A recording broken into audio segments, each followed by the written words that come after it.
রাজধানীর উত্তরায় milestone school and কলেজে প্রশিক্ষণ বিমান বিধ্বস্তের ঘটনায় নিহত সায়ান ইউসুফের কবর জিয়ারত ও ফুলের শ্রদ্ধা জানিয়েছে বিমান বাহিনী প্রধানের একটি প্রতিনিধি দল। পরে তারা শিক্ষার্থীর পরিবারের সদস্যদের সমবেদনা জানিয়েছেন। মঙ্গলবার ২৯ জুলাই দুপুর ১:৩০টার দিকে লক্ষ্মীপুর সদর উপজেলার বশিকপুর গ্রামে সায়নের কবরে শ্রদ্ধা জানায় বিমান বাহিনী। কবর জিয়ারত শেষে সায়নের রুহের মাগফিরাত কামনা ও দোয়া করা হয়। বিমান বাহিনীর চট্টগ্রাম জহুরুল হক বিমান ঘাঁটির উইং কমান্ডার রেজাউল হকের নেতৃত্বে এ শ্রদ্ধা জানানো হয়। এ সময় নিহত সায়ানের বাবা মাইলস্টোন কলেজ শাখার রসায়ন বিভাগের সহকারী অধ্যাপক AFM ইউসুফ উপস্থিত ছিলেন। সায়ানের বাবা ইউসুফ জানান, ছেলের শোকে পরিবারের কেউই এখনও স্বাভাবিক হতে পারেনি। তারা যেন দ্রুত স্বাভাবিক জীবনে ফিরতে পারে, সেজন্য সবার কাছে দোয়া চেয়েছেন তিনি। বিমান বাহিনীর উইং কমান্ডার রেজাউল হক বলেন, আসসালামু আলাইকুম।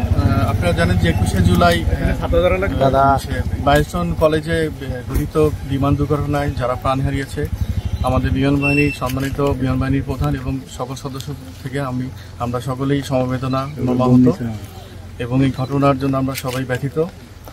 এটার জন্য আমাদের একটা সহায়তা সেল গঠন করা হয়েছে। CMH এবং বার্ন ইউনিট এদের সমন্বয়ে একটা তদন্ত কমিটি গঠন করা হয়েছে।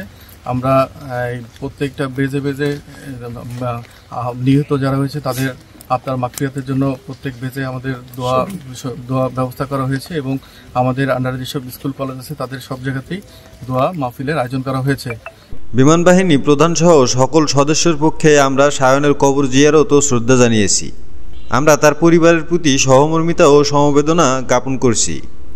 লোকালয়ে বিমান প্রশিক্ষণ নিয়ে তিনি বলেন, বিমান বাহিনীতে একটা তদন্ত টিম গঠন করা হয়েছে, তদন্ত চলতেছে এবং আপনারা দেখবেন যে গতকালকেও সরকার থেকে একটা তদন্ত কমিটি গঠন করা হয়েছে এবং আপনারা যা কোশ্চেন করেছেন এবং সবকিছু এটার মধ্যে আনা হবে এবং আমরা তদন্তের পরে আমরা পুরোপুরি বলতে পারবো যে আসলে এটা কি হবে। এটা পুরোপুরি তদন্ত শেষ না হলে এটা আমরা আসলে কিছু বলতে পারছি না। এখন ঘটনাটি নিয়ে তদন্ত কমিটি গঠন করা হয়েছে। তদন্ত শেষে এ নিয়ে ঊর্ধ্বতন কর্মকর্তা ব্যবস্থা নেবেন। প্রসঙ্গত ২১ জুলাই দুপুরের পর রাজধানীর উত্তরায় মাইলস্টোন স্কুল অ্যান্ড কলেজে প্রশিক্ষণ বিমান দুর্ঘটনায় দগ্ধ হয়ে জাতীয় বার্ন ও প্লাস্টিক সার্জারি ইনস্টিটিউটে চিকিৎসাধীন অবস্থায় লক্ষ্মীপুরের সায়ান মারা যায়। সায়ান লক্ষ্মীপুর সদর উপজেলার বশিকপুর ইউনিয়নের বশিকপুর গ্রামের পাল বাড়ির সন্তান। তার বাবা AFM ইউসুফ মাইলস্টোন কলেজ শাখার রসায়ন বিভাগের সহকারী অধ্যাপক ও মা শামীমা শাম্মী মাইলস্টোন স্কুল শাখার রসায়নের শিক্ষক। তারা উত্তরা ১০ নম্বর সেক্টরে ভাড়া থাকতেন বলে জানা গেছে।